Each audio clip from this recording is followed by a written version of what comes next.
সিলেটের হযরত শাহ পরান রহমতুল্লাহ আলাইয়ের মাজারে ওরসকে কেন্দ্র করে গান বাজনা সহ বিভিন্ন অসামাজিক কর্মকাণ্ড বন্ধের ঘোষণা দিয়েছে মাজার কর্তৃপক্ষ। শুক্রবার থেকে ওরসের নামে গান বাজনা সম্পূর্ণ নিষেধ করা হয়েছে বলে জানিয়েছেন মাজারের খাদেম মোহাম্মদ সাদিকুর রহমান। অনৈতিক কার্যকলাপ হয়, এগুলা আমরা সবসময় নিষেধ করে আসছি। মাজার সূত্রে জানা গেছে, প্রতি বছর নিয়ম অনুযায়ী রবিউল আওয়াল মাসের ৪, ৫ ও ৬ তারিখে ৩ দিনব্যাপী উরসের আয়োজন করে থাকে মাজার কর্তৃপক্ষ।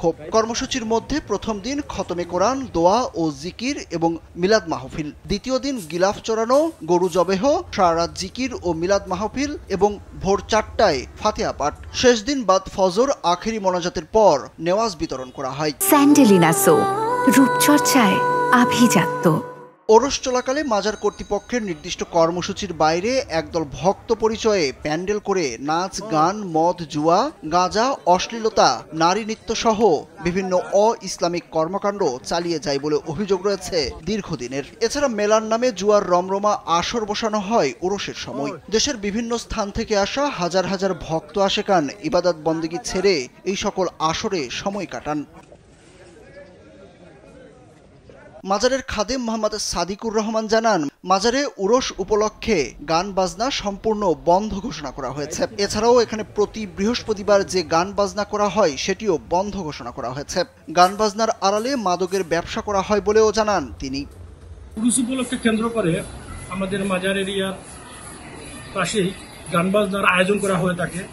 আমাদের মাজার কর্তৃপক্ষ থেকে এবার গান বাজনার সাথে যে মদ, জুয়া কিংবা অন্যান্য অসামাজিক কিংবা অনৈতিক কার্যকলাপ হয়, এগুলা আমরা সবসময় নিষেধ করে আসছি। এবারও আমরা এটার বিরুদ্ধে আসি। মাজারের সব ধরনের নেশাদ্রব্য, বাদ্যযন্ত্র না বাজানোর জন্য আমরা ভক্তবৃন্দকে আহ্বান জানাচ্ছি। জানা গেছে, মাজারে গান বাজনা ও অশ্লীলতা বন্ধের বিষয়টি নিয়ে বৈঠক করা হয়। সেখানে সিদ্ধান্ত হয় শাহপরান মাজারে গান বাজনা, মাদক সেবন সহ সকল প্রকার অশ্লীল কার্যক্রম এখন থেকে বন্ধ থাকবে। আইন শৃঙ্খলা বাহিনী এই কাজে সহযোগিতা করবে। বিষয়টি তদারকি করার জন্য মুসল্লি, ছাত্র জনতা ও আলেমদের নিয়ে একটি কমিটি গঠন করা হবে বলেও জানান মাজার কর্তৃপক্ষ।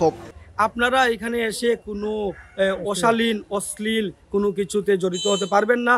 আর আপনারা যদি সুন্দরভাবে, সুষ্ঠুভাবে মাজারের যে আমাদের ইসলামের যে রীতিনীতি আছে পালন করেন, আপনাদের যতটুকু সম্ভব আপনাদের নিরাপত্তা সহ যত সুযোগ সুবিধা আছে মাজার কর্তৃপক্ষ, এখন আমি এখানে বর্তমান কাউন্সিলর আছি বা আমার প্রশাসন আছে, আপনাদের সর্বাত্মক সহযোগিতা করবে। এর আগে শুক্রবার বাদ জুমা এসব অসামাজিক অনৈতিক কার্যকলাপ বন্ধের দাবিতে মানববন্ধন করেন ছাত্র জনতা, ওলামা মাশায়েখ ও সর্বস্তরের মুসল্লিরা। সুরুজ আহমেদ, কালবেলা।